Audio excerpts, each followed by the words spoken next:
বরং তাকে শেখাই নৈতিক অধঃপতনের পথ। আজকে তোমাদের কাছে আমার একটি প্রশ্ন, সেটি হচ্ছে এই যে একজন ছাত্র হিসেবে একটি ছাত্র সংগঠনের কাজ কি, সেটি আজকে দেখাচ্ছে ইসলামিক ছাত্র শিবির।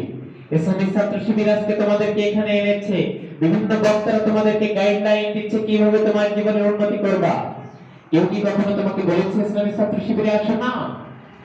তোমার মেধার যে দরজা, এটা উন্মুক্ত করে দেওয়ার জন্য এই প্রোগ্রাম। তোমাকেই সিদ্ধান্ত নিতে হবে, তোমাকেই সিদ্ধান্ত উপনীত হতে হবে যে কোন পথে গেলে তোমার কল্যাণ, কোন পথে গেলে জাতির কল্যাণ, এই দেশের কল্যাণ, মানবতার কল্যাণ, কোন পথে গেলে তোমার পিতামাতার মুখ উজ্জ্বল হয়, সেটি আজকে ইসলামী ছাত্র শিবির তোমাকে দেখানোর চেষ্টা করছে।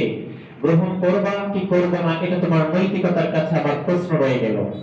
আজকে একজন মেধাবী ছাত্র হিসাবে তোমার দায়িত্বটা কি?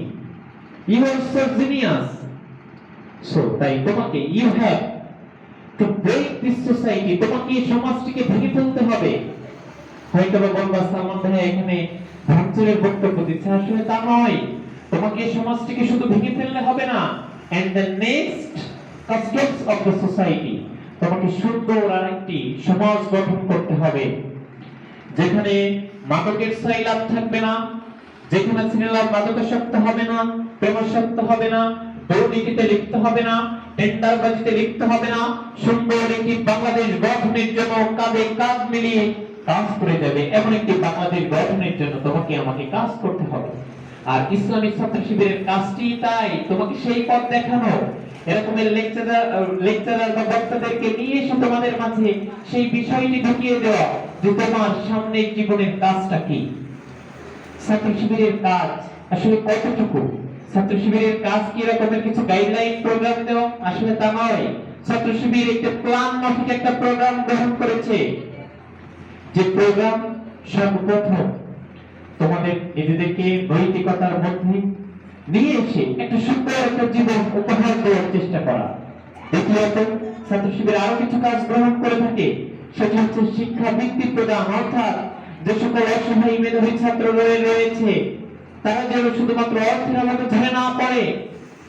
ইসলামিক ছাত্র শিবিরের কাজ হচ্ছে তাদেরকে সঠিকভাবে শিক্ষা সামগ্রী প্রোভাইড করার মাধ্যমে তাদের শিক্ষার মানটি সচল রাখা। এবং বিভিন্ন ধরনের, তোমরা ইন্টারনেটের কল্যাণে দেখে থাকো, বিভিন্ন ধরনের কর্মসূচি গ্রহণ করে থাকে, বিজ্ঞান ফেস্ট থেকে শুরু করে নানান ধরনের কর্মসূচি, যার মাধ্যমে তোমরা সঠিক যুগোপযোগী জ্ঞানান্বিত হয়ে একটি সুন্দর সমাজ গঠন করবে।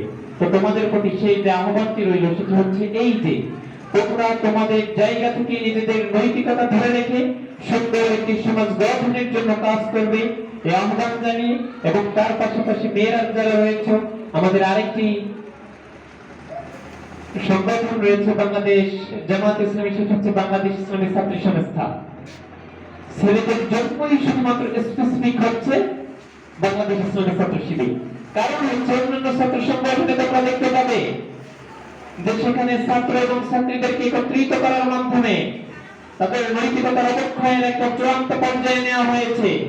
কিন্তু মোম এবং আগুনকে একত্রিত রেখে যদি বলা হয় যে এই মোমবাতি তুমি জ্বলবে না, আবার আগুনকে যদি বলা হয় তুমি মোমবাতিকে জ্বালিয়ে দিও না, তাহলে এটা কি সম্ভব যে মোমবাতি কখনো আগুনের সঙ্গে স্পর্শে এসে জ্বলবে না? বরং এর ধর্মই তো এটা। তো ইসলামী ছাত্র শিবির এটা শেখায় যে ছেলে এবং মেয়েদেরকে একত্রিত করে কখনো সুন্দর একটা গাইডলাইন প্রোভাইড করা সম্ভব নয়। এজন্য দুটি সংগঠন আলাদা আলাদা করে দিয়েছে। সুতরাং ছেলেদের প্রতি আহ্বান রইল, তোমরা ইসলামী ছাত্র শিবিরের সূত্রাল ছায়াতলে জেনে বুঝে পড়ে অংশগ্রহণ করার মতো হলে অংশগ্রহণ করবা। এবং সেই সাথে মেয়েদের প্রতি আহ্বান রইল, ইসলামী ছাত্র সংস্থা নামে একটা সংগঠন রয়েছে যারা তোমাদের ক্যারিয়ারের সুন্দর একটা গাইডলাইন প্রদান করে। সেখানে তোমরা যদি তোমাদের মনে হয় এটা তোমাদের জন্য কল্যাণজনক, সেদিকে অগ্রসর হবা। এবং সেই সাথে যারা উপস্থিত হয়েছে সকলকে ধন্যবাদ জানিয়ে এবং আগামী দিনে ইসলামিক ছাত্র শিবিরকে এরকম সুন্দর সুন্দর প্রোগ্রাম আয়োজন করার আহ্বান জানিয়ে আমি আমার বক্তব্য এখানেই শেষ করছি। আল্লাহ হাফেজ। আসসালামু আলাইকুম ওয়া রাহমাতুল্লাহি ওয়া বারাকাতুহু।